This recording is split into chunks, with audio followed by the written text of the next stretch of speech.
En este 100º aniversario de la Constitución Mexicana de 1917, mi mensaje busca promover el conocimiento de los derechos constitucionales básicos de todos los ciudadanos mexicanos, con especial atención al tema de la libertad religiosa en México. La libertad religiosa es una protección esencial para los derechos civiles que garantizan la libertad y la democracia. Este es el caso tanto en los Estados Unidos, con cuyas leyes estoy más familiarizado, como en México. La libertad religiosa no es menos importante en la protección de los derechos y libertades del pueblo mexicano. La Constitución mexicana de 1917 formalizó el principio de separación de la Iglesia y el Estado en el contexto de una historia y una cultura diferentes. Pero esas diferencias solo demuestran formas diferentes de implementar lo esencial de la libertad religiosa. La libertad religiosa es vital en México. Todos los ciudadanos mexicanos deben ser conscientes de estos importantes derechos y enseñarlos activamente a sus hijos y a sus conocidos. La capacidad de defender la libertad religiosa presupone una sólida comprensión de tales derechos. El libre ejercicio de la religión implica el derecho a elegir las creencias y afiliaciones religiosas y el derecho a ejercer o practicar dichas creencias sin la restricción gubernamental. Las mayores dificultades para balancear la libertad religiosa con otros reclamos, dificultades que están empezando a surgir en México, son circunstancias en las que se perciben conflictos entre la libertad religiosa y el atractivo popular a nuevos supuestos derechos civiles, como los afirmados por parejas del mismo sexo que desean disfrutar del privilegio del matrimonio. Esto representa un conflicto entre lo que los derechos religiosos deben proteger y lo que la así llamada igualdad de derechos está llegando a pedir.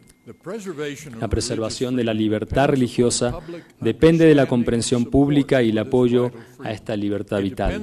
Depende del valor que el público atribuya a las enseñanzas del bien y del mal en las iglesias, sinagogas y mezquitas. Debe ayudarse a creyentes y a no creyentes a comprender qué es la fe en Dios, de cualquier manera en que sea definida, lo que traduce las enseñanzas religiosas en el comportamiento moral que beneficia a una nación. A medida que más y más ciudadanos reconozcan el beneficio de las enseñanzas religiosas para la sociedad, la importancia de la libertad religiosa será mejor comprendida y apoyada. De esta manera, los líderes del gobierno y los ciudadanos serán persuadidos de que los líderes religiosos que predican el bien y el mal hacen una contribución única a la sociedad y, por lo tanto, deben tener protección legal especial. Al hacer que nuestras voces sean escuchadas, debemos recordar estos tres fundamentos de la comunicación cristiana. Debemos siempre hablar con amor, comprensión y compasión hacia nuestros adversarios. Debemos buscar justicia para todos. Debemos ser siempre sabios en nuestra participación política, observando cuidadosamente la ley mexicana en el discurso político, incluyendo manifestaciones y expresiones públicas.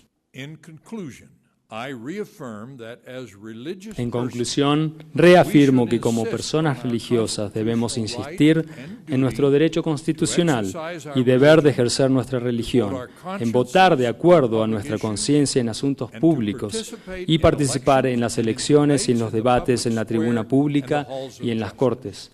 Estos son los derechos de todos los ciudadanos y también los derechos de los líderes religiosos y las organizaciones religiosas.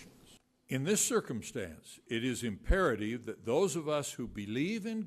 esta circunstancia es imperativo que nosotros que creemos en Dios y en la realidad del bien y el mal nos unamos más efectivamente para proteger nuestra libertad religiosa, para predicar y practicar nuestra fe en Dios y los principios del bien y el mal que Él ha establecido.